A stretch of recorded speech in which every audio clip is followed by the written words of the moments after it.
जिन लोगों का बैकलॉग है कोई चैप्टर्स का वो बता दीजिए, बस एक बार मैं उनके लिए थोड़ा सा गाइड कर देता हूं, ठीक है। ऑल्दो मंजिल सीरीज में काफी सारी चीजें हो गई हैं, लेकिन अगर वो चैप्टर्स नहीं हुए हैं जो आपके बैकलॉग हो, फॉर एग्जांपल किसी का ऐसा चैप्टर हो जो अभी नहीं हुआ है, तो एक बार बता दीजिए किसी किसी के, क्योंकि कल मेरा जो centre of mass and collision का लेक्चर गया है, that is of 6 hours and 45 minutes। हम लोगों ने उसको कम से कम 10 लेक्चर तो लिए ही होंगे, मुझे जहां तक लग रहा है 10 लेक्चर भी लिए हैं, तो 20 घंटे का मैंने अप्रोक्सीमेटली 7 घंटे में कवर किया है। सेम चीजें हैं, कुछ नंबर ऑफ क्वेश्चंस, एडवांस के नंबर ऑफ क्वेश्चन थोड़े से कम है क्लास के कंपैरिजन में, क्योंकि वहां पे कंसाइज करना था मेरे को, ठीक है।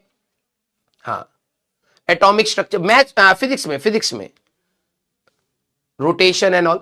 तो जिन बच्चों का ये बैकलॉग है, आप लोग क्या करिए, आप लोग अब देखो, मैं वैसे हमेशा प्रयास वाले बच्चों को हमेशा कहा है कि आप लोग बैच के साथ जुड़ के रहिए, क्योंकि यहां पर जो आपकी रिदम बनी है वो बहुत मैटर करती है, ठीक है। जिन बच्चों का जो भी बैकलॉग है, डू वन थिंग, अब आप लोग, this is the right time, अब आपको कम टाइम में पढ़ना बहुत जरूरी है। अदरवाइज अगर आप अब इसको इलांगेट फॉर्म में पढ़ेंगे तो आपका रिवीजन इंपैक्ट होगा, तो कॉन्फिडेंस से आप अपना पेपर नहीं दे पाएंगे।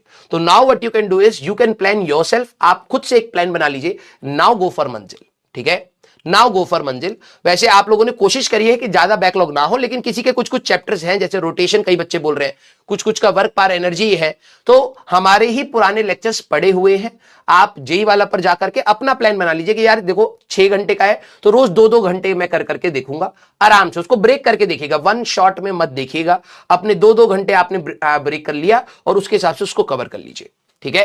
हाँ सर, मंजिल से वन शॉट कर लूं, आप बिल्कुल, अब देखो, अब आपके पास टाइम नहीं है, ठीक है, कि आप बिल्कुल फुल डिटेल लेक्चर्स को देखें, तो you can go for one shot, but एक बारी में नहीं देखना है, आप उसको मल्टीपल टाइम्स में देखिएगा। 2-2 घंटे में, जैसे मान लो 6 या 8 घंटे का है, तो 2-2 घंटे का ब्रेक कर दीजिए, 2 घंटे, क्योंकि एक बारी में सैचुरेशन आ जाएगा, फिर वो टॉपिक बनेगा नहीं। 2 घंटा आपने पढ़ लिया, फिर अगला दिन उसके ऊपर उतने ही टॉपिक्स के ऊपर क्वेश्चंस रखिए, फिर 2 घंटे लगाइए, फिर अगला दिन उसी टॉपिक्स के ऊपर क्वेश्चंस रखिए, फिर अगला 2 घंटे लगाइए। इस तरीके से आप लोग करिएगा। क्लियर है क्या?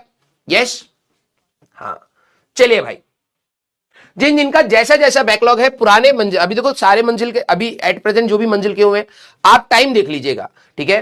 कि जैसे एक बच्चे ने बताया था कि पिछले बार सेंटर ऑफ मास में मेरे अप्रोक्सीमेटली लाइव में पढ़ाया था, तो वो 9 घंटे के आसपास गया था, ठीक है। और इस बार जो मैंने कराया दैट इज 6 hours 45 minutes। जो आपको टाइम कम लगे आप उसमें दिएगा। टीचर हमेशा पूरा ही पढ़ाने की कोशिश करता है, प्लस माइनस क्वेश्चंस की थोड़ी बहुत कमी ऊपर नीचे होती है, वो अगले दिन आप प्रैक्टिस करेंगे तो वो फुलफिल हो जाएगी।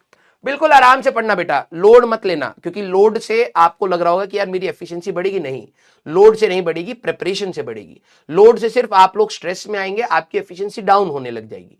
तो आप लोग ये मान के चलिएगा, बिल्कुल आराम से पेपर देना है। अभी हमारे पास सेकंड अटेम्प्ट भी है, मैं कभी भी फर्स्ट अटेम्प्ट से पहले सेकंड अटेम्प्ट की बात नहीं करता, लेकिन अब बोलता हूं, क्यों? क्योंकि बच्चे के अंदर स्ट्रेस होएगा तो वो सिर्फ पेपर खराब होता है, ठीक है। आपकी प्रिपरेशन स्ट्रांग होनी चाहिए। अब आप ये सोचिएगा, फर्स्ट अटेम्प्ट में मैं मैक्सिमम दूंगा, अपनी टेबल के सामने लिख लीजिएगा, मेरा मैक्सिमम इनपुट हो जाना चाहिए फर्स्ट अटेम्प्ट में। जो भी कमियां रहेंगी उसको मैं सेकंड अटेम्प्ट में और सुधार लूंगा, बस, और कुछ नहीं करना बेटा, ठीक है।